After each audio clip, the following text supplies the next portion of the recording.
Gênesis 50, versículo 19. Vamos falar com o Senhor.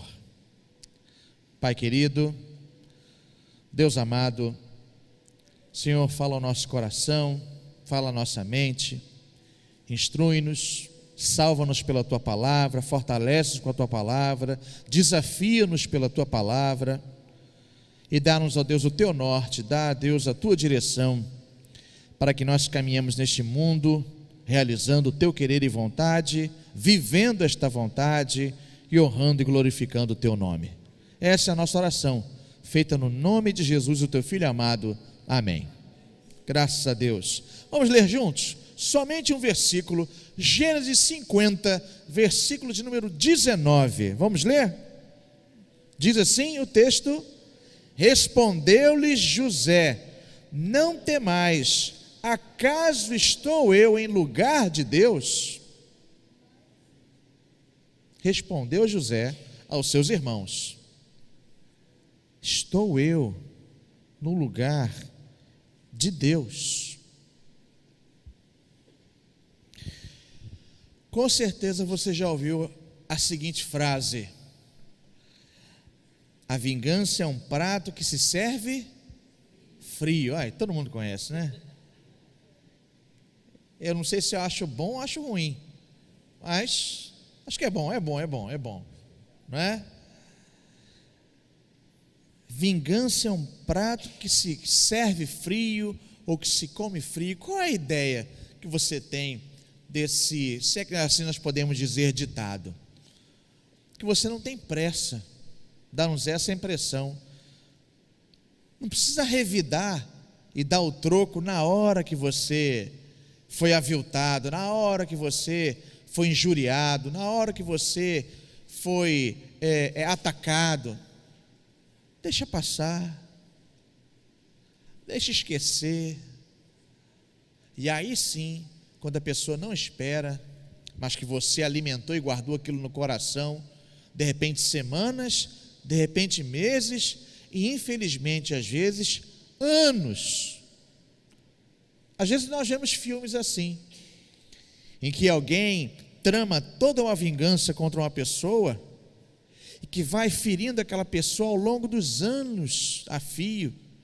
Aí só no final que ele descobre porque tudo aquilo está acontecendo. Lembra do que aconteceu há 10, 20, 30 anos atrás, e a pessoa se vinga de uma forma sórdida. Às vezes nós achamos a trama no filme tão incrível que a gente faz o quê? Aplaude, fala que é genial. Vamos ser sinceros, a gente acha um negócio e toda aquela formação da vingança um negócio sensacional. Só que de sensacional não tem nada, gente. Porque vingança é um sentimento que na verdade causa dor, rouba alegria, prejudica a gente de forma emocional, física, espiritual, principalmente quem nutre esse sentimento, que guarda, que prepara, que condimenta, que deixa, aí não é frio, mas deixa em banho-maria.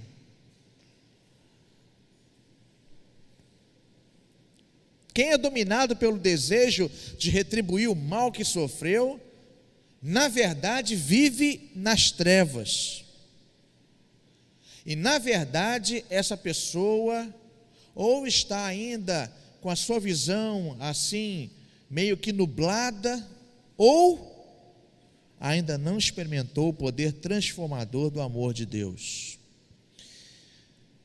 E por mais que o mundo diga o contrário, por mais que romances digam o contrário, por mais que filmes tentem provar o contrário, eu quero dizer a você e a mim que a vingança é um prato que deve ser rejeitado em todo o tempo, em nome de Jesus.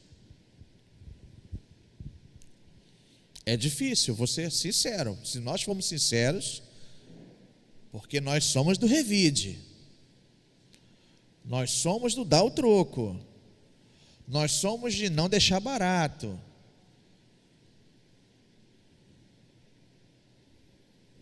Vocês conhecem, bom, acho que talvez todos nós conhecemos a história de José, filho de Jacó, e que, por ciúme dos irmãos, ele foi primeiro colocado numa cisterna vazia. Alguns irmãos queriam de fato matá-lo, mas na verdade resolveram vender o irmão. Vendeu para uma caravana de ismaelitas que passava. Os irmãos o trataram como um escravo e o venderam. Depois sujaram as suas vestes com o sangue de um animal e disse: teu filho morreu, nosso irmão morreu. Levaram ao velho Jacó, que sofreu muito com aquela notícia. E daí, esse jovem, ele vai parar no Egito, na casa de um homem chamado Potifar, e vai ser um mordomo dele, vai cuidar das coisas dele. E não obstante essa história de traição, de mentira, Deus vai abençoar aquele jovem e vai abençoar a casa de Potifar. E tudo que José fazia, Deus abençoava extremamente e abençoou Potifar, que era o senhor dele. E José ia vivendo, trabalhando, servindo. Em determinado momento, a mulher de Potifar vai se interessar e vai tentar aquele jovem diariamente, até o ponto em que, numa conversa entre ambos, e ela tenta levá-lo a trair o próprio dono, o senhor, ele vai dizer que ele não pode trair o Senhor a quem ele serve, macular, e muito menos trair ao Deus a quem ele ama. Ele vai fugir, e no embate lá, na briga, ela vai tomar as roupas dele, rasgar, ele vai fugir, e ela vai dizer que ele tentou atacá-la à força. E José vai parar na prisão, injustamente. Mas ele continua fiel, continua firme em Deus, e até mesmo na prisão, Deus o abençoa sobremaneira. Só que quando a gente vai contando essa história, que história que você conhece bem, e quando nós lemos, parece, a gente não vai experimentando a realidade do tempo que vai passando. E ele fica um tempo na prisão, e depois tem aqueles dois homens que têm um sonho. E José, desde de jovem, Deus havia concedido a ele um dom de interpretar sonhos. Foi até um motivo pelo qual os irmãos ficaram com ciúme dele, porque ele teve um sonho no qual os feixes de trigo se inclinavam perante o feixe dele, dizendo que os irmãos se inclinariam diante de José. Quem é esse rapazola para pensar dessa forma? E aqui, um cozinheiro e um padeiro vão ter um sonho, e ele vai decifrar esse sonho, e vai dizer: olha, em 3 dias, você vai ser restituído à presença de Faraó. E o outro, que era o padeiro, esse foi o copeiro, e o outro, que era um padeiro, em 3 dias iria ser executado, e tal qual foi, assim aconteceu. Um foi executado, o padeiro, e o outro foi readmitido à presença de Faraó. E ele disse: quando isso acontecer, lembra-te de mim, fala de mim para o Faraó. Só que, geralmente, quando a gente pede muito uma coisa a Deus, ora, né, e a gente recebe. Muitas vezes a gente faz o quê? Infelizmente, esquece de agradecer. Ou quando não esquece, não agradece com a mesma ênfase com que a gente pediu, com que a gente se lançou aos pés de Deus. Mas o fato aqui é que ele esquece. E vai passando o tempo. O tempo vai avançando. De forma inclemente e impiedosa, o tempo vai avançando. Até o dia que quem vai ter um sonho e que ninguém vai conseguir decifrar, vai ser quem? Quem lembra? Sofia, você lembra? Quem teve um sonho e ninguém conseguiu adivinhar? O faraó. Lembrou? O faraó. E aí os adivinhos, os magos, todos são chamados à presença dele e ninguém consegue decifrar que sonho era aquele de 7 vacas gordas, 7 vacas magras, 7 espigas de trigo cheias, 7 espigas mirradas, e ninguém consegue decifrar. E aí o copeiro lembra: olha, tem um camarada lá na prisão que Deus concedeu a ele um dom. O Deus a quem serve concedeu a ele um dom. E eu tive um sonho, eu relatei esse sonho para ele, tal qual ele decifrou, assim aconteceu. O faraó manda chamar e ele vai interpretar o sonho, dizendo que existirão 7 anos de muita fartura, 7 anos de grande escassez. Esse era o enigma do sonho. E José vai orientar o faraó. Tem alguém que governa essa situação, que administra essa situação, e ele não vai ver pessoa melhor para fazer isso que o próprio José, que é colocado à posição de governador do Egito. E aí vem o tempo de fartura, grandes celeiros são construídos, alimento estocado, e depois vieram 7 anos de grande escassez. E dentre os povos, dentre as pessoas que foram buscando alimento, quem vai aparecer diante de José? Os irmãos, que não o reconhecem. Com certeza José está trajado de forma egípcia, está bem diferente, não é mais um rapaz. E eu digo a você que nesse período, mais ou menos 40 anos se passaram. Já pensou? A gente lê assim, de repente, esses capítulos, assim, eu quero ler a história de José. Você vai lá, lê 5 capítulos, 4 capítulos, mas se passaram 40 anos, e os irmãos mais velhos vão se deparar com um homem feito, e não reconhecem a José, mas José vai reconhecer os irmãos, vai dar uma pausa, vai se retirar, vai chorar, e depois se apresenta a eles, e tem todo um estratagema que ele faz, manda comida, e manda com um copo dele dentro, para dizer que roubaram, depois manda comida, e manda com dinheiro dentro. Vocês me furtaram, não, o dinheiro está aqui de volta. Manda trazer o filho mais novo, porque em todo esse tempo nasceu um mais jovenzinho. Ele era o caçula na época, mas depois veio mais um. Quem lembra o nome? Aí eu falo assim: o pastor não vale, mas o pastor é rápido no gatilho. Eu quero conhecer o mais moço. Jacó ainda vivo, bem idoso. Poxa, José já se foi. Se esse pequeno agora não voltar, é o fim.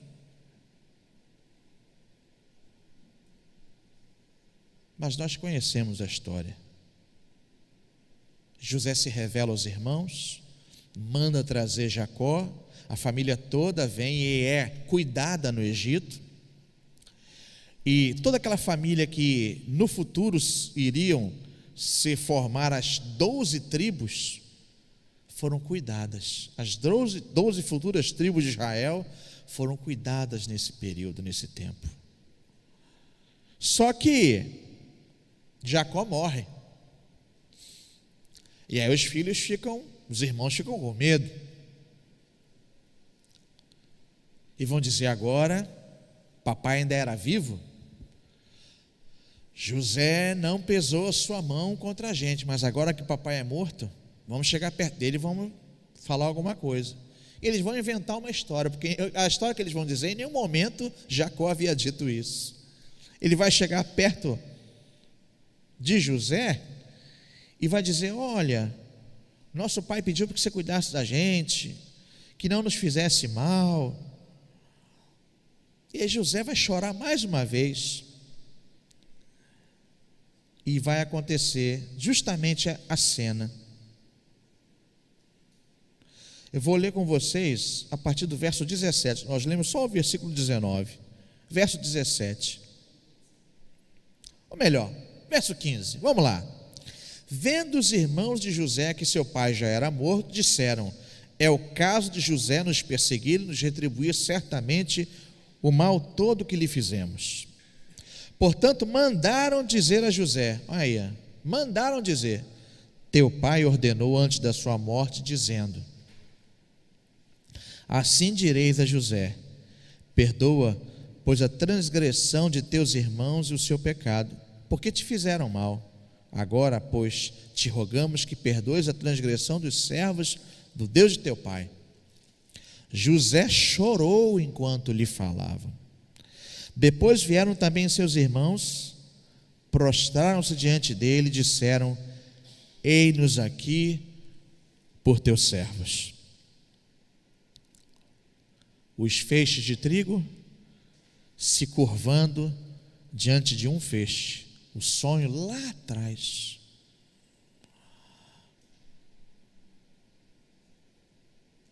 E José vai responder: não temais, acaso estou eu em lugar de Deus? Esta palavra de José, ela é para a gente hoje. Às vezes a gente sofre muito com a família. Às vezes a gente sofre no seio da nossa casa, no seio do lar, coisas que nós jamais imaginaríamos. Gente do nosso sangue, nossa família. Quer ver um exemplo? Um exemplo. Vou falar uma palavra: inventário. Quantas coisas aconteceram depois de um inventário, ou durante o inventário? Isso é só um exemplo. E de você começar a ver coisas que você jamais imaginaria ver ou até ouvir. Mas eu quero dizer para você o que Deus disse para mim. Não que eu esteja passando por inventário, não estou passando não.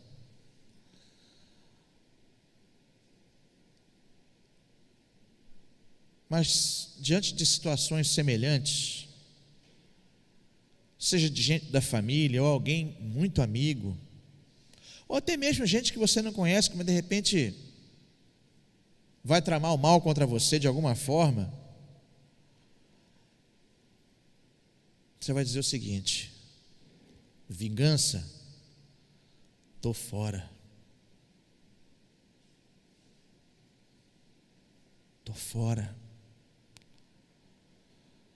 Por mais que eu sinta vontade, por mais que o sangue suba a cabeça, por mais talvez até que você se encontre totalmente certo no assunto que está sendo tratado, mas eu não vou me vingar, eu não vou revidar, eu não vou desejar o mal.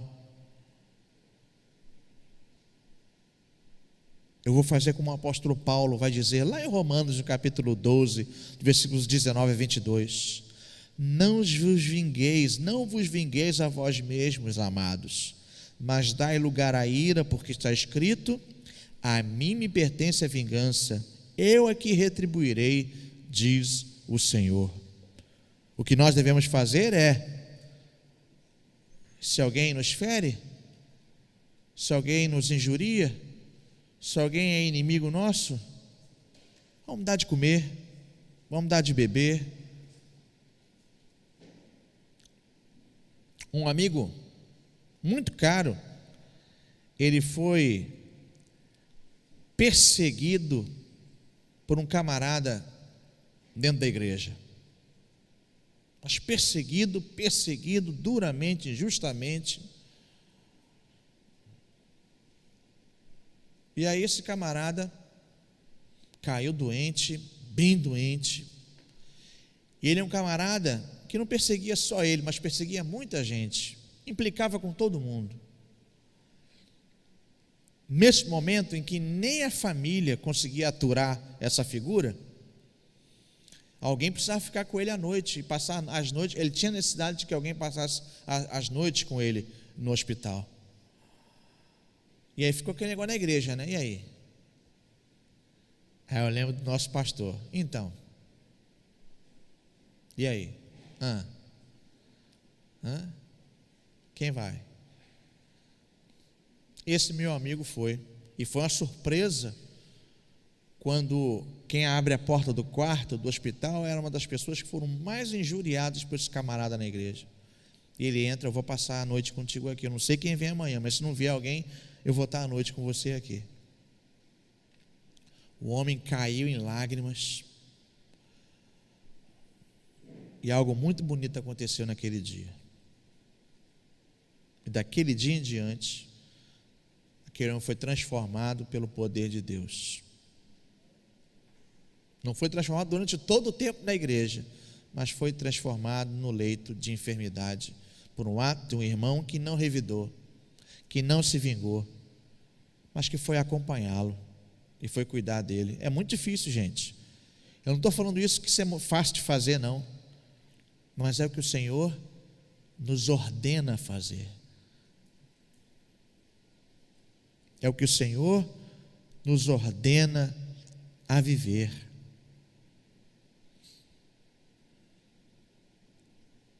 Pensa nisso. Procura pedir ao Espírito Santo que nós possamos aplicar isso no nosso coração. Que nós não nos vinguemos, que nós não revidemos, que nós não preparemos algo para dizer: agora eu vou te pegar. Não. Mas que nós, movidos pelo Espírito Santo de Deus, estejamos sempre prontos a estender a mão, a servir, e aí verdadeiramente impactar e quebrantar o coração. Pastor, mas e caso essa história fosse diferente? E se quando aquele seu amigo entrasse no quarto do hospital, o camarada, quando visse ele: vai embora daqui, eu não quero você aqui. Sabe o que Jesus diz no caso desse? Você entrou com a paz, você volta com a paz. Você veio em paz. A paz de Jesus que você quis entregar, ela não foi acolhida? Você volta. Mas não desiste. Mas você volta com essa paz para você. E só assim a gente pode transformar o mundo. Só assim a gente pode fazer diferença, e grande diferença. Só dessa forma. E essa é a forma que Jesus nos ensinou. Será que Jesus, lá na cruz do Calvário, e diante até mesmo das brincadeiras, das zombarias, das blasfêmias que foram ditas a ele ao pé da cruz, dizendo: se és Deus, se é filho de Deus, desce daí, salva-te a ti mesmo. Você acha que ele não poderia fazer isto? Quando antes da crucificação, quando o próprio Cristo, ele é manietado, ele é preso, e Pedro vai sacar uma espada e cortar a orelha de um dos guardas do templo. O nome desse guarda era Malco. Guarda aí, Malco. Vai cortar a orelha dele fora. Jesus vai dizer: guarda essa espada. Você acha que se eu não quisesse, eu não iria rogar ao Pai, meu Pai não ia enviar uma miríade de anjos para resolver esse assunto? Ainda que não pareça, está tudo sob controle. Não tem ninguém me prendendo. Eu que estou entregando.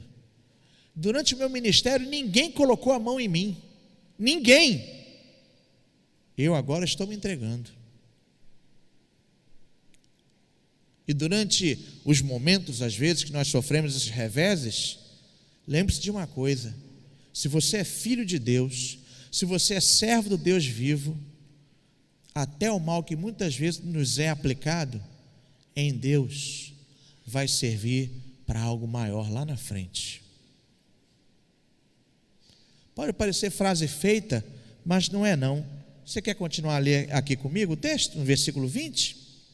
Olha o que José vai dizer para os irmãos: Vós, na verdade, intentastes o mal contra mim, porém Deus o tornou em bem para fazer, como vedes agora, que se conserve muita gente em vida. Não temais, pois eu vos sustentarei a vós outros e a vossos filhos. Assim os consolou e lhes falou ao coração. Olha, que Deus nos conceda a visão que José tinha da soberania de Deus.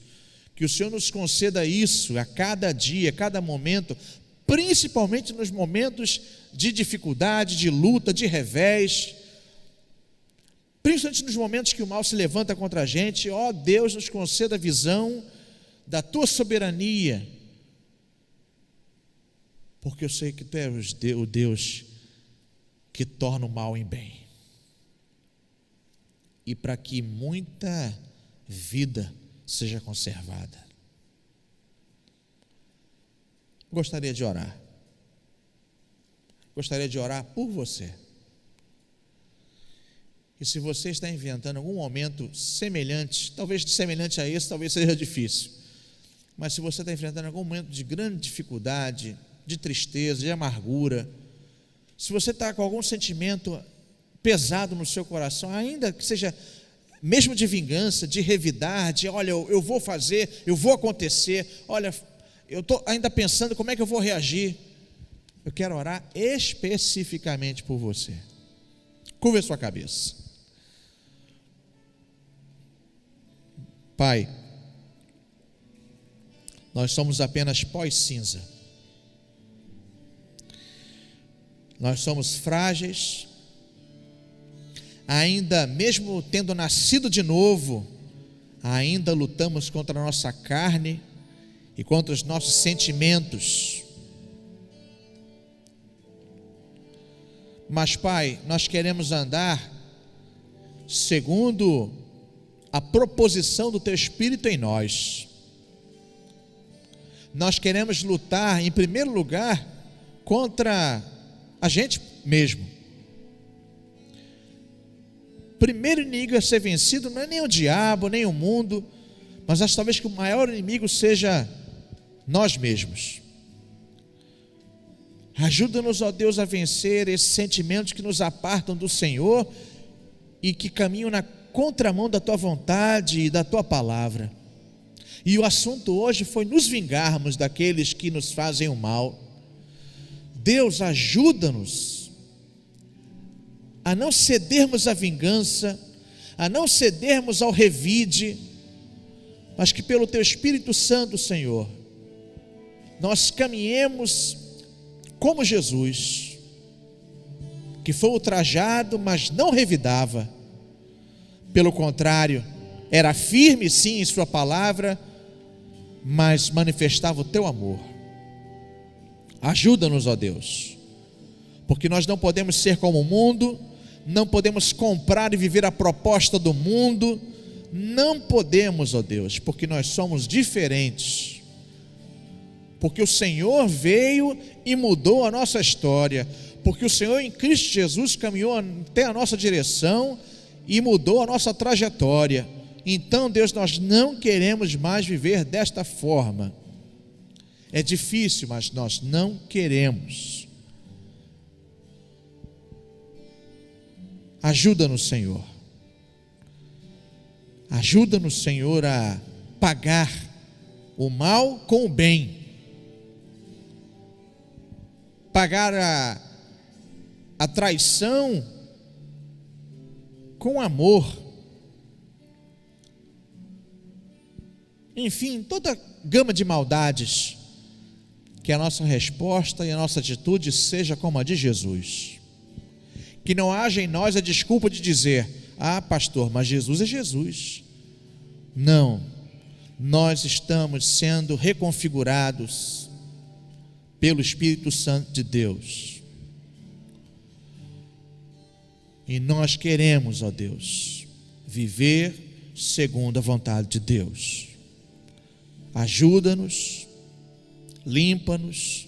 Ó Deus, se há alguém aqui amargurado nessa noite, se há alguém, ó Deus, com desejo de revide, de vingança, Se há alguém aqui nessa noite que ainda acalenta desejos ruins contra uma pessoa, contra uma situação, ó Deus, com a tua providência, com a tua bondade e misericórdia, extirpa esse sentimento agora, em nome de Jesus. E enche esse coração de perdão, enche esse coração de amor, e que esta pessoa que sente estas coisas esteja agora livre, em nome de Jesus, desimpedida, livre, deixando o passado para trás, deixando os problemas para trás e caminhando conforme o Senhor quer, caminhando em novidade de vida. Ó Deus, faz isto. É o que nós te suplicamos nesta noite, no nome poderoso de Jesus Cristo, teu Filho amado. Amém.